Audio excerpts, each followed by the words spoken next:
Hello, Journey. We're back with Rutabagas of the Spirit. Hopefully, you have enjoyed watching our intern Jesus going through Cohn's God of the Oppressed, and am I saying the title of the book right? I think it's God of the Oppressed, but he's been working through the theology of James Cohn, and that's been really good and really powerful stuff, which is actually kind of going hand in hand with what we're going to be talking about now as we go through the book Just Mercy. Now, some of you may be checking in on this for the first time, or maybe your memories have been displaced between the last time you watched this and now, or enough time has passed that you've forgotten. But in case you don't know, I'm Pastor Adam, the lead pastor at Journey SDA Church. And I'm Cassandra. And we wanted to talk about, so we've been going through several books. We've gone through several of them at this point. Roy Ice's The 12 People You Love, Nadia Bowles-Weber's Accidental Saints, Rachel Held Evans' Inspired, and now we're going through Just Mercy by Bryan Stevenson. Now, just as a caveat here, on one hand, this is going to be a departure, different from a lot of the other books we read, because this one is seemingly less theological than the other ones. It's really more of a memoir, or at least it's hailed as a memoir of a lawyer working with death row cases in the South. But what I think the beautiful thing is, and hopefully you'll see over time, is that I think it's actually incredibly theological. Yeah, absolutely. Especially if we apply certain lenses to the conversation.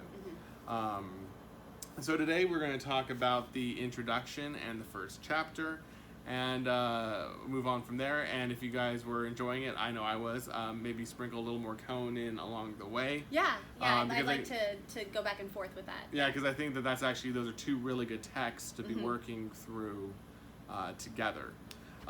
So let's start with our conversation of Just Mercy. And so, babe, who is Bryan Stevenson? Well, we're getting to know Stevenson through the text, right? Another memoir, by the way. Yeah. So like Held Evans' Inspired, one of the powerful things about this particular text is that human connection with the narrator, right? We talked in Inspired not only about Held Evans, and for me particularly, there was an intense personal connection between me and the narrative voice there, Held Evans' life and experiences and her narrative voice. But that's one of the powers of memoir, and that's one of the things in Inspired, really one of the main themes of that particular book, is the power of story. And we're going to get a lot of that here in Just Mercy with Stevenson, who is an incredible writer. Again, like Held Evans, who just blew me away with her prose. Stevenson's prose is succinct and powerful. I just read, for fun, the book of the year from 2019, A Boy, a Fox, a Mole, and a Horse. It's essentially a picture book. It was highly lauded. Everybody bought it. It's got these beautiful illustrations, and every page, it felt like to me, and this is the cynic coming out of me, I'm a little literal. I struggle with poetry because I am very literally minded. And I read this picture book, and so many people, including authors and individuals and activists that I respect, wrote about this book and how powerful and profound and beautiful and moving and a testament to the human spirit it is, right? I sound flippant, I'm sorry. It didn't move me. Every page was trying to be profound. And out of context, there's no story in the book, in that particular book. They're individual images, and they're beautiful images. It reminds me a lot of Milne's Winnie the Pooh. And millennials tend to meme original Milne texts a lot, right? Maybe meme's not a correct word there, but you see a lot of those images and a lot of those quotes that the characters are constantly saying to each other, these little affirmations or these powerful moments between the characters. The reason that those are powerful is because they're in the context of story and relationship. And in that particular work, The Boy, the Fox, and Mole, and the Horse, there's no context, there's no story to bind it together. So it's little snippets. Yeah, so it's little snippets. So like there's one particular page that is, supposed to be profound, because the boy just, apropos of nothing, asks the horse, "What's the most powerful thing you've ever done?" And the horse is like, "Ask for help." And it's like, okay. Cool, okay. Sure, that's deep and profound and sure. But it didn't mean anything to me out of the context of story. And here in Stevenson, in the context now of story, those truths become profound. Right. And that's one of the things about Just Mercy and Inspired and Accidental Saints that made them so powerful. Was the narrative threads. Yeah. Right? These three have all been memoir, specifically. And for me personally, that narrative, despite my pragmatism and my literal mindedness, it's still story that moves me the most. And like I tell my students in first year composition frequently, over and over, throughout the 3/4 series, logic wins arguments, but it doesn't change minds. It's the emotional appeal, it's the pathos, it's the connection that changes minds and hearts. And that's what Stevenson is doing here with Just Mercy. If you are at all involved in some of the justice conversations going on, particularly around the industrial prison system in the United States of America, which is an absolute travesty. Privatized prison, the whole system. Prison for profit. Well, yeah, that's just part of it. Because our public prisons are still a travesty of justice. Yeah. They're just an absolute miscarriage of justice going on right here in our backyards. And if you know the statistics, it starts to get numbing. The numbers, the millions, literal millions of people locked in cages. Many of them without. Isn't that one of the stats that Stevenson gives, where between a certain date and now, and how many people are incarcerated? Yeah. The percentage of the population of the United States of America that's incarcerated is just magnitudes higher than any other population on Earth. Yeah. And I mean, there are actual active dictators who don't throw this many people in prison. Yeah. And it's just such a part of our daily life that we just ignore it. Right. Frequently, out of sight, out of mind. Yes, and frequently when we bring these things up in conversation, if you've ever had this experience, when we bring these things up in conversation or when we push for these kinds of reforms, then we get the straw man arguments. Oh, well then should we just get rid of prisons? Should we just not have them?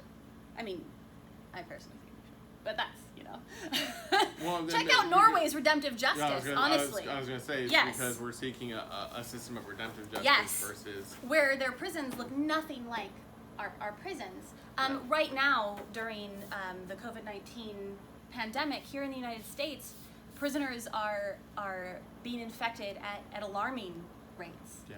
They're given no hygienic, nothing to keep clean with. They're kept in conditions where the heat right now, and some of them, will lead to their deaths. Well, that's one of the big things that RPO, right, from Arizona got in trouble for, is having those camps out there in the desert. Yeah. There was a young man who filmed and posted on the internet some of the things that was going on in the prison where he was being held, and they threw him in solitary, and they've been saying, "We'll let you back out if you tell everybody that it's fake." Feels like Smallfoot, where it's like, look, we've got video evidence. Yeah. Like, how do I just tell them it's fake now? Like, yeah, and it's just, it's appalling. And all of that to say, Stevenson is making those facts, those abstracts, they're not abstract to me. And I've cried multiple times just in the first several chapters of this.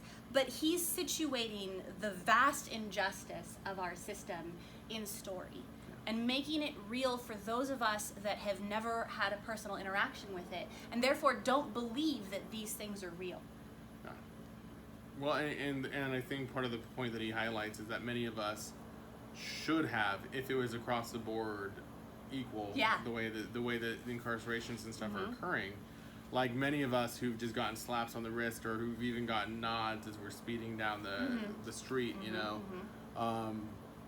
like doing blatantly illegal things and getting away with it. Like, if it was across the board equal with incarcerations, many of us would be in jail right now. And I think it's in here, did I read it somewhere else, talking about the person who's in life in prison, because of some bouncing a check. Oh, yeah, I'm not sure if that was in. I don't think that was in here. You know, this woman was actually serving life in prison because they wrote, quote, a fraudulent check. Yeah. And So one of the first stories that Stevenson tells is Henry in the introduction. I'm just looking at it. I'm going to cry again. I'm so sensitive. I'm fragile. I don't like it. When Stevenson is an intern at the Justice Center, right, still in law school, he's sent to death row simply to tell a condemned man that you won't die this year. We're going to get to your case, and we promise that you won't die this year. He doesn't tell us much about Henry. He doesn't tell us what Henry was charged with, if he is actually innocent or guilty. Yeah. It doesn't matter. Henry's a person. Henry's a person with a family. He talks about how he hasn't had his wife and children come visit because he doesn't know if he's going to live, and he doesn't want them to have to say goodbye. And just those words that he won't die this year. Yeah. Like, changes everything. Changes everything. Yeah.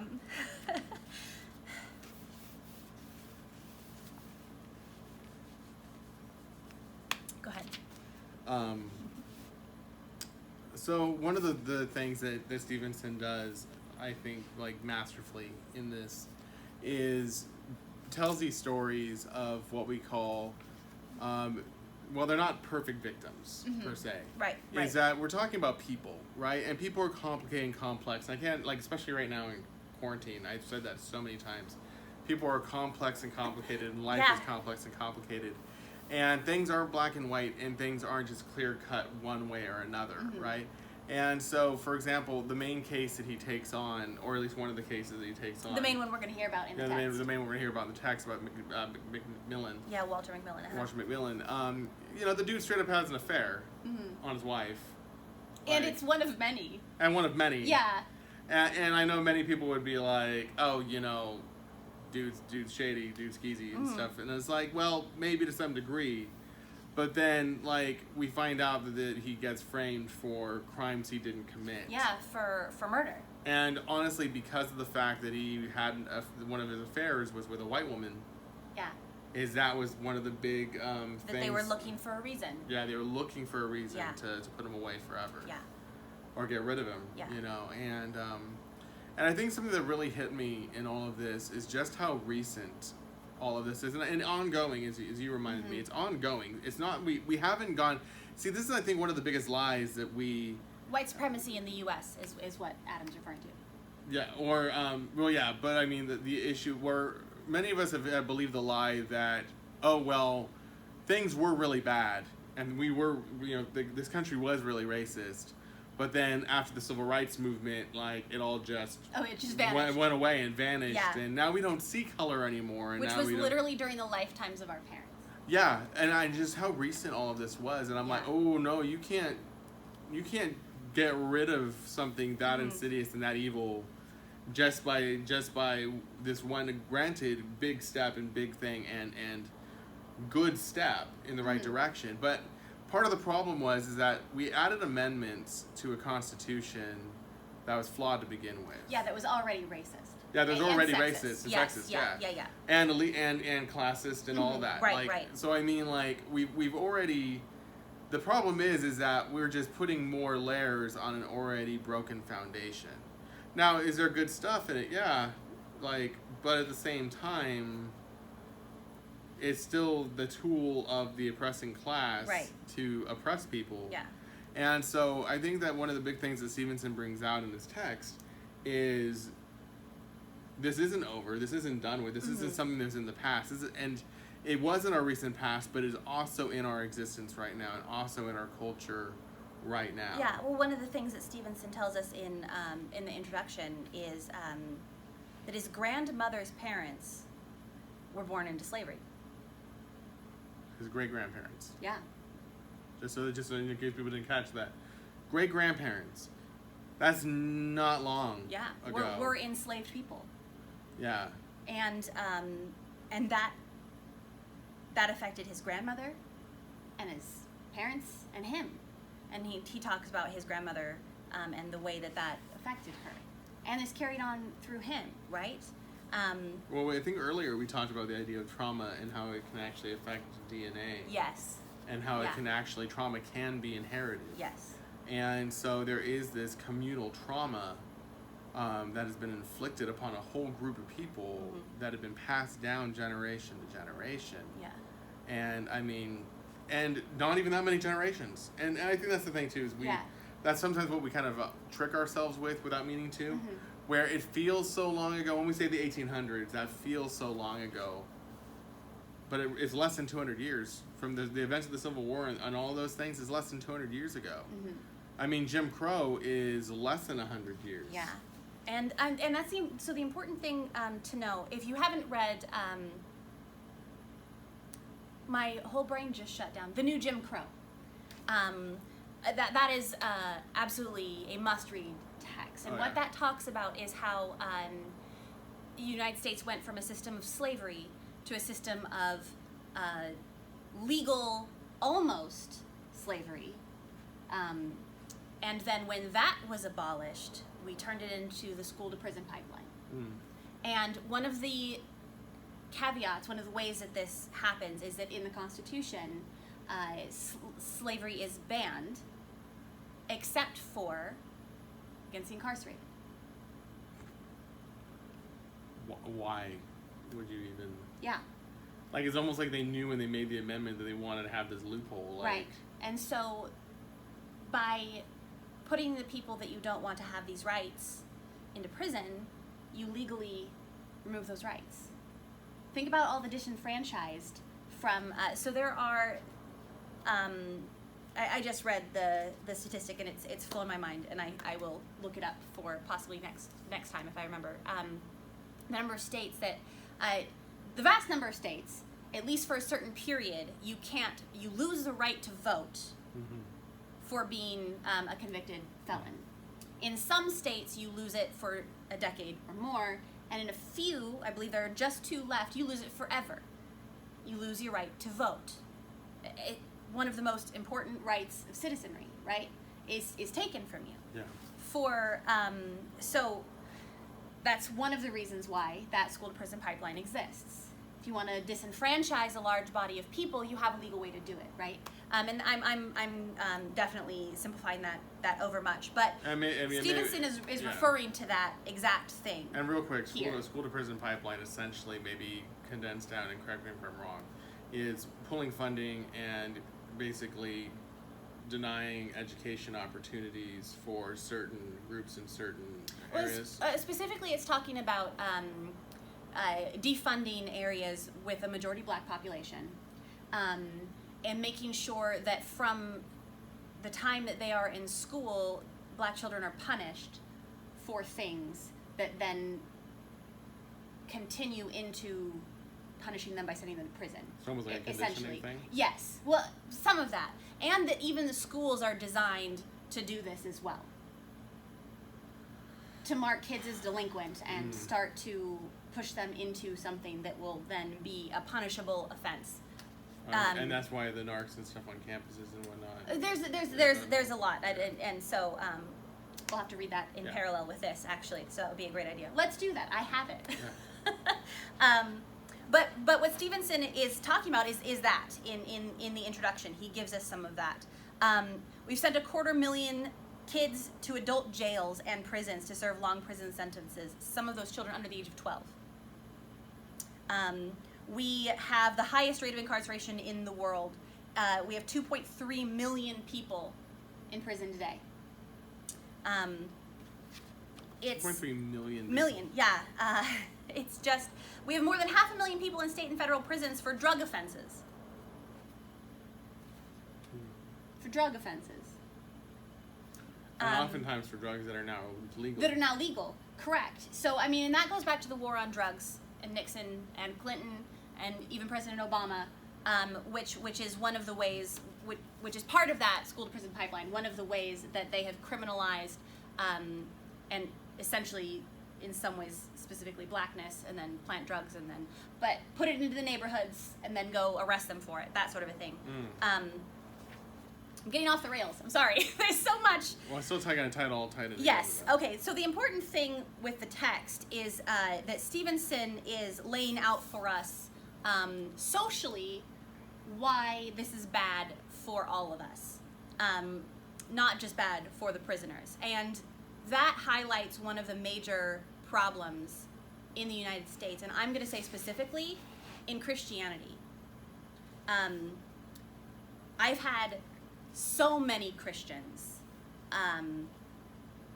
who say specifically and out loud, well, they're cons, who cares?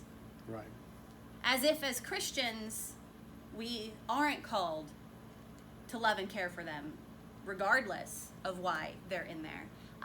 And reading this text really reminded me of the prison ministries of my youth, which, coming from mainstream, predominantly white, but mainstream Christianity, prison ministries were so that you could go in and save the lost, essentially. Yeah. Save their souls. Save their souls, yeah, all that sort of thing. Because they're bad, and that's why they're in there. And so that's what Jesus meant when he said, visit them in prison. Absolutely not. Stevenson is the one who's doing prison ministry. Yeah. Prison ministry is justice. Not going in there and being like, oh, you've been bad. How about you tell Jesus you're sorry? That's not prison ministry. This is. Yeah. What he is doing is the work of Christ, is the work of God. Well, and as we've talked about before, how often mainstream Christianity totally ignores the words of Christ. I mean, when Jesus announces his messiahship in Luke chapter 4, one of the big things that he proclaims, as from Isaiah, he proclaims liberty for the captives. Mm-hmm. And I know we often over-spiritualize that, oh, aren't we all captives of sin and, the devil? And it's like, no, he means very real captivity. Yeah. Slavery and what we have now, which is our modern form of slavery in prison system. And so it boggles my mind when Christians 100% support oppressive systems. Yeah. And because Jesus definitely sought to abolish them, really. So maybe we'll wait for the quotables until the end. Okay. Oh yes, I did want. So he brings up Tanithli's To Kill a Mockingbird, because the town that Walter Macmillan's story plays out, is where Lee was from. Yeah. From, or where she said Harper Lee, it. yeah. Yes. Harper Lee. I'm sorry. Tanith Lee is a later fantasy writer. Harper Lee, where she's from. Yes, where she's and from. I think they even filmed part of the movie that they do there. Yes. Yeah, that's right. Yeah. So, To Kill a Mockingbird, of course, was made even more famous by the film with Gregory Peck in it. Mm-hmm. And it's one of those pieces that makes white people pat themselves on the back, right? Look at him doing the right thing. It's educated white man with wealth and privilege standing up for this, the black man who gets shot, who gets wrongfully convicted and shot. And I like that he says specifically that while the town celebrates Lee and puts on plays and the whole bit, they've never internalized the actual messages of her book. Which, getting into the actual messages of the book is a literary feat for another time. But yeah, we'll take it at face value, and the idea of being against the Jim Crow laws and pro-equality for justice and things like that, which is what Stevenson means, right? Is that this town doesn't care about racist inequality, and instead quietly clings to their racist systems. And when someone steps out of line, and that someone being Walter Macmillan, they're looking for a way to punish him. And so when this is offered, they jump on it. And Stevenson does a great job laying kind of the foundation, making Walter sympathetic, understandable. Even if we definitely don't like his actions, we see who he is as a man. And Stevenson is trying to establish him as he can't be the perfect victim, but that was one of the things that I wanted to talk about, one of the things that we in social justice talk about is victim blaming first, and how the victims of these systems are often then targeted by the people that benefit from the systems. Yeah. So when someone is targeted by a racist attack, we find ways as a culture to turn it around and make it their fault. Well, like for example, with Trayvon Martin and Yes. Zimmerman, and how Yes. they portrayed both of them, how the media portrayed both of them. Yeah. Right now with Floyd, the most recent with Yeah. Floyd, and how they tried to bring up all of these past wrongs and things like that. Eric Garner was the same, right? We see it frequently in a related system of power for rape victims. Right. You know, that they're dragged through the mud and everything is questioned about them. Well, what were you wearing? Yeah. Were you drinking? Yeah, they don't want to ruin the lives of the perpetrators. Right. We were just talking today about yet another person online who said some horrible things, racist and sexist and violent and just atrocious. And then when everyone was like, okay, well, we're just not going to support you anymore, he turns around and is like, oh, this is terrible, you're attacking me, and, you know, all these things. And we do, that's a side thing. But the important thing here is that Walter isn't that perfect victim, right? Right. He hasn't lived a perfect, blameless, upright life. But that doesn't make him unworthy of mercy and justice. No. And I think that's important because that's one of the things that happens a lot when people are victimized. Like, he is suffering an absolute miscarriage of justice, just heinous. Yeah. One of the first things that happens is that they throw him and the skeeve, the bad guy, who also doesn't deserve it because nobody deserves it, uncharged, so they're supposed to be essentially in a county jail, a holding cell. They throw them both on death row, which is fully illegal. Yeah. And terrifying. And they do it when someone is scheduled for execution and is executed. Oh, you're not there yet? Oh, yeah. It's awful. It's just that alone should cure you of being pro death penalty. It's a lot. Yeah, that must be in the next. That must be in the next chapter. But just these things that happen to Walter and to the skeevy guy who's a liar and a petty criminal, Ralph. It shouldn't happen to anyone. And I like that he also brings out the positives of Walter, right? Strong connections to community and church, a hard worker. He's built a business. Built it up from the ground. And, yeah. In a hostile place. Right. And he touches on that a lot with Walter, with being specifically black in this community and building up something in a white dominated business. Yeah. And in a white community, and in a place where black men aren't supposed to have these things, right? We even get a story of Brian Stevenson coming home, a lawyer, dressed well, and because he parks on his own street and listens to the radio for a few minutes, he gets a police called on him, who immediately draw their guns on him, who illegally search his car looking for drugs. It's just... You know, and he talks about that and how you can't be good enough. You can't be respectable enough. We talk about that. Respectability politics is another thing that he's bringing up without using the term, right? There's no way out of these racist systems. Yeah.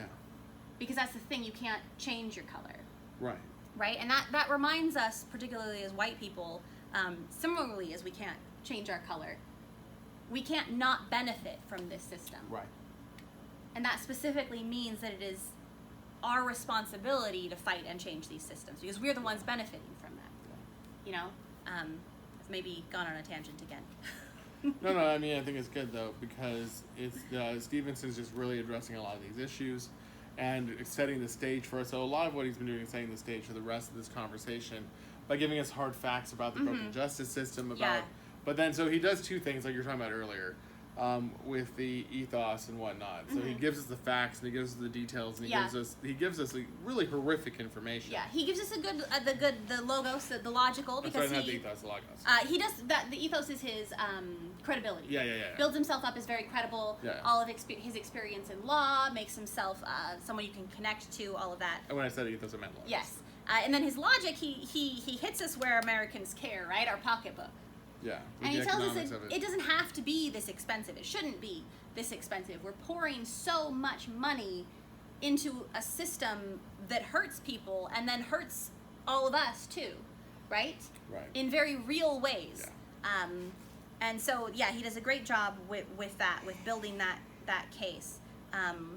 So particularly if all of my throwing lots of terms out there that I guess are pretty social justice oriented. Particularly if you don't think any of that is real or the case, I would say to read Just Mercy, because he lays that case out about what we're talking about. Very real facts, and and so I think that this is going to be a hard read as we go along through it. I think it's ultimately important, and so I mean, before we go to our quotables, like I recommend that each and every one of you read this, because it'll expose you to things that you might not have seen before, or even if you have, like, it really puts it in very clear perspective for you just how badly broken things are. But gives us hope they can be fixed, and he gives us hope that he's like, this can be fixed, and he does it one person at a time, one case at a time, but shows us that we can, if we want to, we can change things and we can fix things. And then for those, and where I'd say that, you know, it kind of stretches into the theological, is just that some of the concepts that he talks about here in the book are very much in line with what we believe about God and what we've called the crimson thread of justice from Held Evans that goes through the scriptures. Yeah, it reads very specifically Christian to me, very Christ-oriented to me. He's worded it in a very kind of secular humanist way, so that it is more palatable to a secular audience, which is great. But these are absolutely the very heart of Christ. Yeah.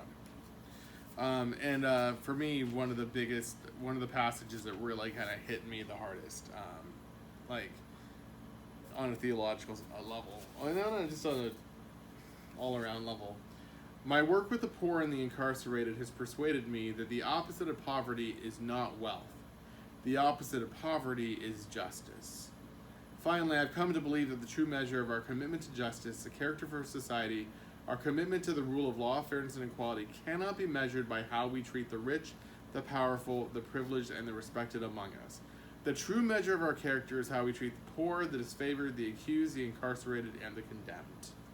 I mean, for me, that was just like, you know, the opposite of poverty is justice. That, you know, and I think that people try to obfuscate the problems, and they try to cover up the problems so much, where it's like, oh, everyone just wants to be wealthy. He's like, no, people just want to survive, and people just want to be able to have enough. Yeah.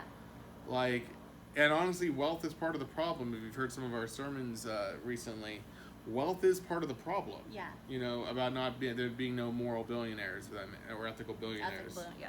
Well, and I think that the next line that moral either, but I think the next line is really telling for us as the readers, as the audience. He says, we are all implicated when we allow other people to be mistreated. Yeah. And this is the case for all of these systems that we want to ignore, right? Yeah. Well, I didn't do it. I didn't enslave people. I didn't write these laws. I didn't put anyone in prison. But like he says, we are all implicated when we allow it, when we're part of this society, when we benefit from this being done, right? Yep. And I think that that's so important for us to remember, especially when right now it feels overwhelming, that there's just so many things that we have to care about and that we have to push against and that we have to fight against, and it's exhausting because it's a lot. But we have to fight, and we have to stand up against it, because silence is compliance, and that we have to. it's like one of those things. It's funny because I grew up being taught with that whole "you're judged by what you know and by the light that you've received." And stuff. Right. You know, like, and so if you've never heard about the health message, you're fine. But if you heard about the health message and you eat piggies anyways, and so then my whole thing was, well, wouldn't it be better not to tell people any of these things? Yeah. And then in their ignorance, that they'd make it. Yeah. But here there's it's a bit of that in Mormonism too.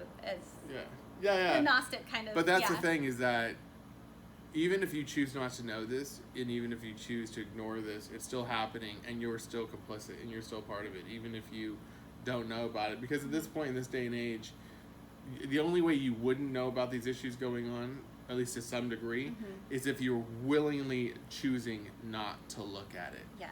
And what we do about it is going to look different for everybody. Yeah. Right? I mean, I would say probably nobody watching this, but at least very few of the people that might ever watch this are going to be lawyers, right? Or judges, or maybe they will, or bailiffs or clerks, or things that you can directly challenge or anything like that. But you fight where you are is what we mean. For me, it's education, right? Yeah. I talk to my students about these things. We write and think about these systems around us. As parents, we raise our children. We raise our children to be aware and to push back against these things in their spheres too, because it happens as children. That these systems start to become apparent, and that's what we mean. Yeah. That we all have our own sphere, our own place that we push. And of course, as American citizens, we write our congresspeople, we vote, we protest in the streets. Well, and that's why as clergy, serving a Christ that protested and serving a Christ that spoke out against oppressive systems, I believe that it is part of our duty and part of our sphere of influence, and from the pulpit, address these issues head on. I know there's a lot of pastors who are reticent to talk about these issues in the pulpit because they don't want to, quote, alienate people. But my whole point has always been, if justice and mercy alienates people, then there's a problem. Yeah, justice should have no political party. Yeah. And if it does, you might want to check that out. Yeah. But here at Journey, what we're trying to do is to build a place where, at the very least, people are safe. Yeah. Right? So that's something that we can do. We can make this a place that's safe for everybody. And right here, I'm glad you're bringing this up about being a safe space. I want to make sure that there's no ambiguity, that there's no mistaking, because I know sometimes pastors and conference people can speak out of both sides of our mouths. I want to make sure that is very clearly laid out as a safe space for everyone, regardless of race or gender expression or sexuality, whether you are lesbian, gay, bisexual, trans, asexual, queer, intersex, asexual, however you identify, we want you to be safe here, right? And regardless of who you are, regardless of whether you have past convictions or priors or, whatever the case may be, we want you to know that you are safe here. Because we know that this system is broken and beastly. And we, if we claim to be part of this remnant thing, we are supposed to be against the beast and beastly systems. And so that's how we choose to live out the Three Angels' message in the world around us today, is by extending grace and love and mercy to everyone within our walls and to everyone outside of them. So. And since we'll wrap up, and we'll definitely be talking about this a lot more as we continue to read Just Mercy, and the new Jim Crow, which I'll pull out so that we can both start reading that as well. It's been a while since I read it. If you want to do something, there are tons of resources online that I'll try to pull together to post with this as well. But the important thing is to do what you have the power to do. Yeah. Write letters. Donate. There are tons of places. If you have money, which a lot of us don't have a whole bunch extra floating around, right? But if you have it, that's a thing that can change things. Yep. You know, giving money. Donating to the NAACP and other organizations. Yeah. And your time, even if you're quarantined, like most of us are, even during this pandemic, you can give time. You can make phone calls. You can write letters. You know, all sorts of things like that. We can volunteer. California has the California Innocence Project. If you guys aren't aware of that particularly, which would be our close to home version of what Stevenson is doing in Atlanta. We have one of those right here in California that does just incredible work of exoneration. Just amazing. So you can get involved there with time and effort and things like that. So there's what we're saying is, like Stevenson says, we can't be complicit. We can't. Right. And so we do what we can where we are. Yeah, we can't be silent. And, you know, I mean, and this goes, like, everyone can do something. Even if it's as simple as you hear someone spewing racist or sexist or homophobic or transphobic ideology out in your day-to-day life, you just saying, hey, that's not okay. Like, hey, you can't be saying that. Yeah. You know, by basically what we have to do is, what we've talked about before, is we have to make these ideologies socially unacceptable. Yeah. And I believe that everyone can take part in that. Yeah. Everyone can play a role in that. And that's hard. Like, it is hard, especially if you're a white lady who's been taught to be quiet, right? We have these social norms, particularly in white culture, of giving it a pass, right? Of not making a fuss, of just being quiet and just letting it happen, right? That's indoctrinated into us as part of mainstream white culture. So it's hard, but we have to unlearn those things, and we have to stand against them. And a friend's offhand racist comment is still part of the white supremacy that leads to exactly what Stevenson's talking about.